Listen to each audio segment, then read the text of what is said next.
Moving on to LO, 5C, and D, state the principle of moments for a body in equilibrium and apply the principle of moments to new situations to solve related problems.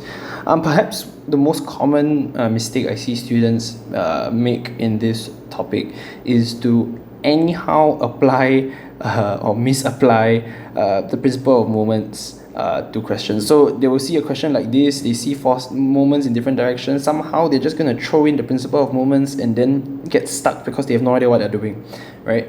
So you have to be very clear, when do we apply the principle of moments? So the principle of moments, what does it say? It says when an object is in equilibrium, the sum of clockwise moment is equal to the sum of anti-clockwise moment about the same pivot, right? So the key thing here is that it is in equilibrium. So when do you apply the principle of moments? When the object is in equilibrium. There are of course a couple of different ways to say that the object is in equilibrium. Sometimes they say it is balanced. Sometimes they say it is kept horizontal. Sometimes they say it is they ask you to find something to just lift, right? Just lift something, which is basically the same way of saying balanced or keep horizontal, and all of these things are clues that you should be using the principle of moments. Okay, so the key thing you're looking out for, is there anything that signals to you, hey, the object is in equilibrium? Only then and then do you apply the principle of moments. So in a question like this, just like I was saying, the beam is, they say the beam here, there's 40 cm long, there's a force here, and then it is upward force U is needed to keep the beam horizontal. So once you see this, you know I am using the principle of moments. And what does the principle of moments state mathematically? The principle of moments state that the sum of ACW moment equals to sum of clockwise moment. Oops, forgot the right moment. Okay. So, what is my anti-clockwise moment about the pivot? Okay, let's see. So, let's identify the directions first. This guy is clockwise about the pivot, right? Clockwise about the pivot. So, clockwise.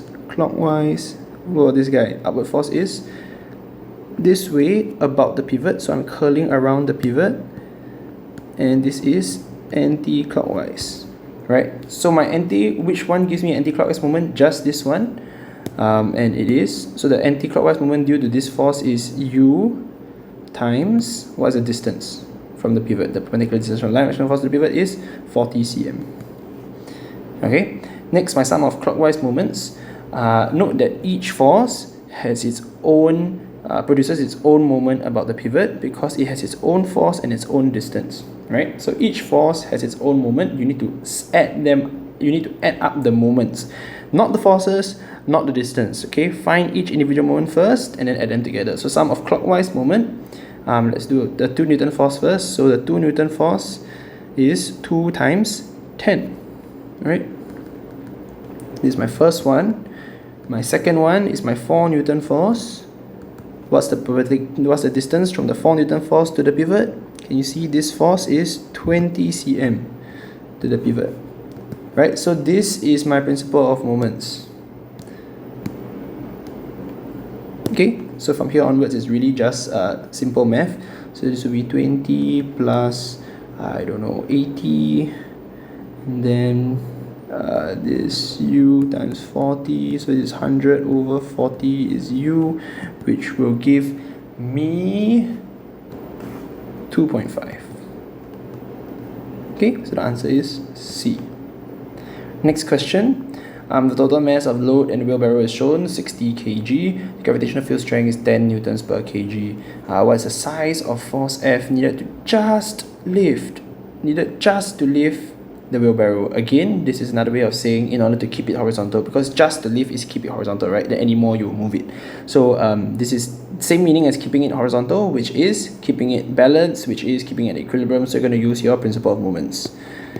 So principle of moments here, you would use identify the direction of identify the pivot first. Pivot is here. Identify the direction of moment of the forces. So this is clockwise. This one here is anti-clockwise. Whoops.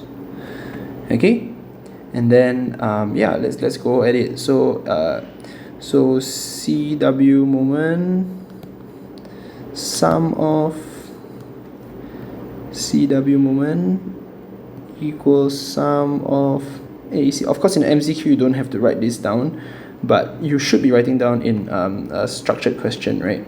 So I'm just showing you how to present it as well. So the clockwise moment is actually we should do anti-clockwise on this side to make it easier later, so that I don't have to swap the sides. Alright, so anti-clockwise moment is force times what is the distance to the pivot. Can you see the perpendicular? This is the force, line of action of the force. The perpendicular distance to the pivot is 50 plus 70, which is 120. Okay, then sum of clockwise moment, this one is the distance between the force is 70. So it is the weight times 70. But what is the weight? They tell you that it's 60 kg, so the weight is 60 times 10, so the weight is 600. So this is the force times the distance is 70. Okay, so this will give me F equals to, so this is 600 times 70 is 42,000 over 120, which will simply give me should be 350. So the answer is A. Alright, okay, moving on. This last question, a driver's foot presses with a steady force of 20 newtons on a pedal in a car as shown. So it's stepping there. And then there's the pivot here. Okay, so I include this question because this question has an interesting shape to it, right? And it doesn't really say that it is balanced or anything like that. So is it really principle of moments? What I think it's best classified under this, because you need to know that if I apply what direction is this about the pivot? So this is clearly anti-clockwise, right? So anti-clockwise moment about the pivot, the other side is going to experience the same moment caused by this side, right? So which means this side is going to experience, because of this foot pressing with 20 newtons, this side is going to experience an anti-clockwise moment of this due to this foot as well, right? But of course now the distance is different on this side, so let's do the calculation here. So what we do know is that the moment this side experienced this side is the same as the moment experienced this side. Okay, so maybe it's not really principle of moments, but you know what, I'm just going to put it here anyway. So what is the force F pulling on the piston? So we know that the ACW moment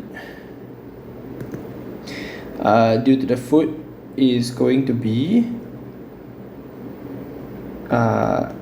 due to foot,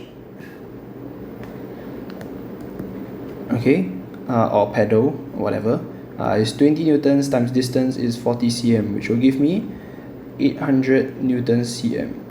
Alright, so that means that on this side it's going to experience an anti-clockwise moment, right? And if you press down here, it rotates. If it rotates about the pivot, this is going to pull this way, right? They show you the direction of F.